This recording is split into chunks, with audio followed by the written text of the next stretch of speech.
Bonjour les amis, j'espère que vous allez bien. Aujourd'hui, on va continuer avec les 100 verbes que vous devez absolument connaître, surtout pour toi qui es débutant. La semaine dernière, on s'est arrêté au 15e verbe. Aujourd'hui, on va continuer à partir du 16e. Donc, sans plus tarder, on va commencer. Donc, le 16e verbe, c'est stehen. Stehen, être placé. Die Lampe steht im Schlafzimmer. La lampe est placée dans la chambre à coucher. Die Lampe steht im Schlafzimmer. Datif. C'est un verbe qui entraîne le da. Le datif. Wir stehen gerade vor der Bäckerei. Ici on a le datif à cause du vor. Wir stehen gerade vor der Bäckerei. Nous sommes placés à l'instant devant la boulangerie. Wir stehen gerade vor der Bäckerei. Nous sommes placés, c'est toujours le datif. Mais ici même d'ailleurs le datif parce qu'on a le for, donc le for automatiquement entraîne le datif parce qu'on dit die Bäckerei. Ça devient der au datif. 17. Finden, qui veut dire trouver. Ich finde den Teppich teuer. Je trouve le tapis cher. À rappeler cela que finden, c'est un verbe qui va avec l'accusatif. C'est pour cela qu'ici on a den Teppich, mais avec l'accusatif ça devient den. Ich finde den Teppich teuer. Je trouve le tapis cher.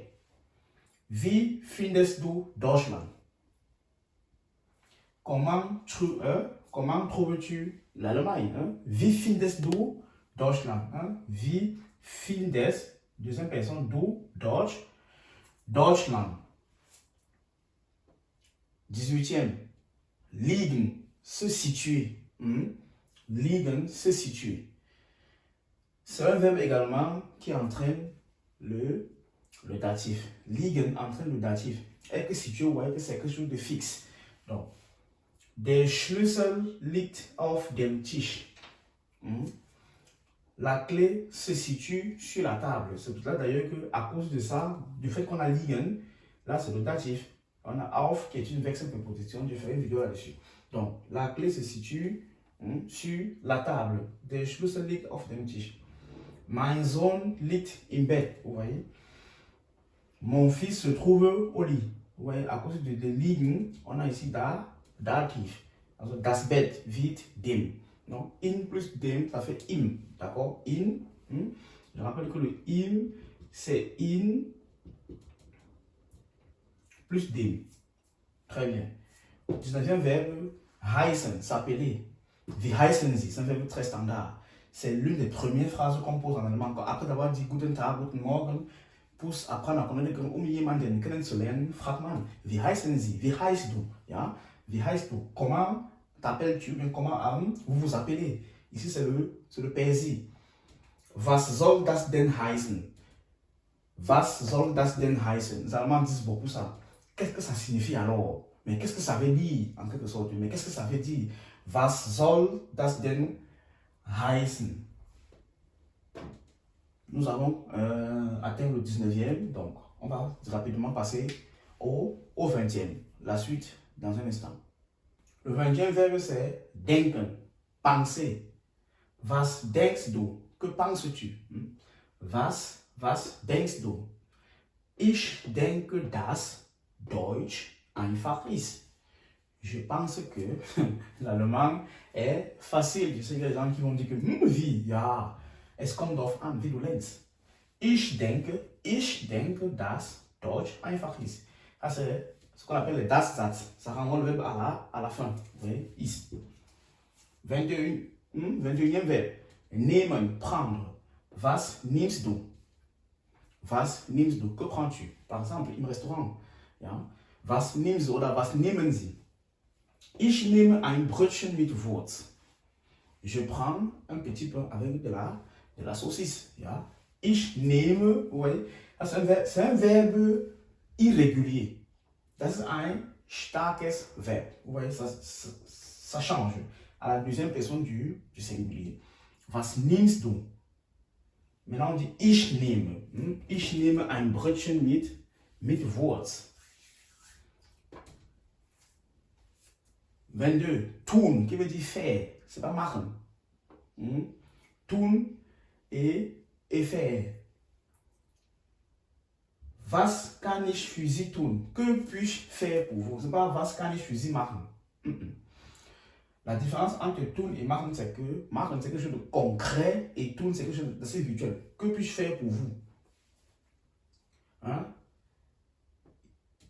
Was kann ich für Sie tun? C'est une question qui revient constamment quand vous partez dans un bureau en Allemagne, ou bien quand on vous appelle. Que puis-je faire pour vous? Ich habe nichts getan. Je n'ai rien fait. On ne dit pas que ich habe nichts gemacht. Ich habe nichts getan. Je n'ai rien fait. C'est pas vraiment on vous accuse de quelque chose pour vous défendre. Tu vas dire ich habe nichts getan. Je n'ai rien fait. Vous voyez, c'est un verbe aussi irrégulier sur le perfect. Dürfen, avoir le droit. Dürfen veut dire avoir le droit. C'est un verbe de modalité. Donc, il renvoie le deuxième verbe, l'infinitif, à la fin de la phrase. Que ce soit dans une question ou dans une assertion. Frage oder Aussage ist gleich. Oups, excusez-moi. Donc, darf ich mal etwas fragen?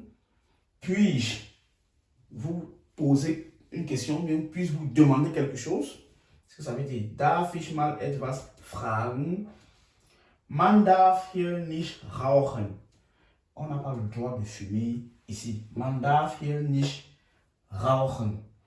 Très bien, donc on va passer maintenant au 24e verbe. Mais avant ça, je tiens à vous rappeler, ceux qui sont encore abonnés, abonnez-vous, activez la cloche de notification, likez la vidéo s'il vous plaît, partagez à vos amis qui apprennent comme vous pour ne plus rater mes contenus. Car tous les dimanches à 14 h, je publie une vidéo pareil sur la grammaire. Je tiens à rappeler que nous faisons également les cours d'allemand en ligne, donc si vous êtes intéressé, d'ailleurs la rentrée, que ce soit en ligne là-haut au Cameroun, la rentrée en ligne, c'est le 6 octobre du A1 au B2. Au Cameroun également, nous sommes situés à Yaoundé, à Oudja, en face du commissariat, Msamdongo. La rentrée également c'est le 6 octobre du A1 au B2. N'hésitez pas à me contacter, les prix sont de très très bonne qualité. En outre, j'ai créé un groupe du Sprechen. Pour ceux qui sont en Allemagne, l'abonnement c'est 20 €. Si vous avez des difficultés à parler, contactez-nous également. Vous pouvez également me suivre sur mon canal YouTube, TikTok d'ailleurs. Donc, au Cameroun, les répétitions sont gratuites pour ceux qui font des cours chez nous. N'hésitez pas à le commander. Quand vous le commandez une personne, vous avez 10 000 francs, les amis. Voilà, donc, n'hésitez pas à me contacter au numéro qui s'affiche à l'instant sur l'écran. Merci beaucoup. Donc, la suite, d'accord, à partir du 24e mot, on va aller jusqu'à 100 dans un instant. Donc, le 24e verbe, c'est glauben, croire. Glaubst du an Gott? Crois-tu en Dieu? Vous voyez, la préposition, c'est an. Crois-tu en Dieu? Glaubst du an Gott? Ich glaube, dass sie krank ist. Donc, je crois qu'elle est malade. Ich glaube, dass sie krank ist. Vous voyez, ça renvoie encore le verbe à la fin. Je crois qu'elle est malade. Ich glaube, dass sie krank ist. 25, halten, arrêter. Arrêter, halten. Kannst du bitte mein Glas halten? Est-ce que tu peux, s'il te plaît, arrêter mon verre? Vous voyez, modal verbe. Kannst du bitte mein Glas halten? Hält der Bus am Bahnhof? Est-ce que le bus va s'arrêter à la gare? Hält, halten, hält. C'est un verbe irrégulier. Das ist wieder ein starkes Verb. Hält der Bus am Bahnhof? Est-ce que le bus va s'arrêter à la gare? 26. Mögen, qui veut dire aimer. Mögen, qui veut dire aimer. Magst du Fisch? Est-ce que tu aimes le poisson? Nein, ich mag keinen Fisch. Donc, ça, c'est un verbe plus accusatif. Nein, ich mag keinen Fisch. Non, je n'aime pas le poisson. Ce n'est pas nein, ich mag nicht Fisch. Non, ici on met le kein parce que c'est un nom, ça c'est un substantif qui a un article, der. D'accord? Donc, je ferai des vidéos pour expliquer la différence entre le nicht et le kein. 27. Zeigen, qui veut dire montrer. Zeigen veut dire montrer. Zeigst du mir, wie das geht? Me montres-tu comment ça marche? Zeigst du mir? Zeigen plus da, dativ. Me montres-tu? Zeigst du mir, wie das geht? Er zeigt seine Schwester die Wohnung. Il montre, ouais, datif. Il montre à sa sœur la maison. Er zeigt seine Schwester die Wohnung. Très bien. Donc, la suite de la vidéo dans un instant, on continue jusqu'au verbe numéro 32 pour aujourd'hui. Le 28e mot, le verbe, c'est sprechen, parler. Sprechen. Ich spreche mit meinem Chef. Je parle avec mon chef, d'accord? Wir sprechen über das Meeting.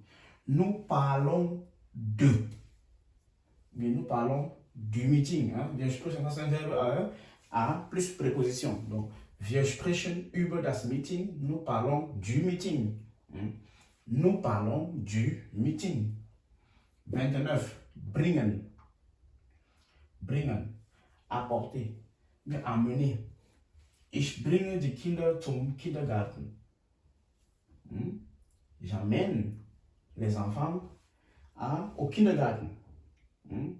Voilà, à la maternelle, entre guillemets. Donc, ich bringe die Kinder zum Kindergarten. Bringst du mir das Auto? M'apportes-tu la voiture? Vous voyez, c'est à nouveau un verbe qui va avec le datif. M'apportes-tu la voiture? Bringst du mir das Auto? Bringst du mir das Auto? M'apportes-tu la voiture? Et le 30e, leben, vivre. Wo lebst du? Où vis-tu? Wo lebst du? Ich lebe in Stuttgart. Je vis à Stuttgart. Ainsi, les 30 premiers verbes sont déjà passés. On va arrêter comme ça, sinon la vidéo sera trop longue. La prochaine fois, dans une prochaine vidéo, je prendrai le soin de continuer à partir du 31e verbe. J'espère que ça vous a plu et que vous avez appris quelque chose de nouveau. Si c'est le cas, likez, partagez, abonnez-vous pour ceux qui sont encore abonnés. Et n'oubliez pas de recommander la page. Rendez-vous dimanche prochain. Auf Wiedersehen.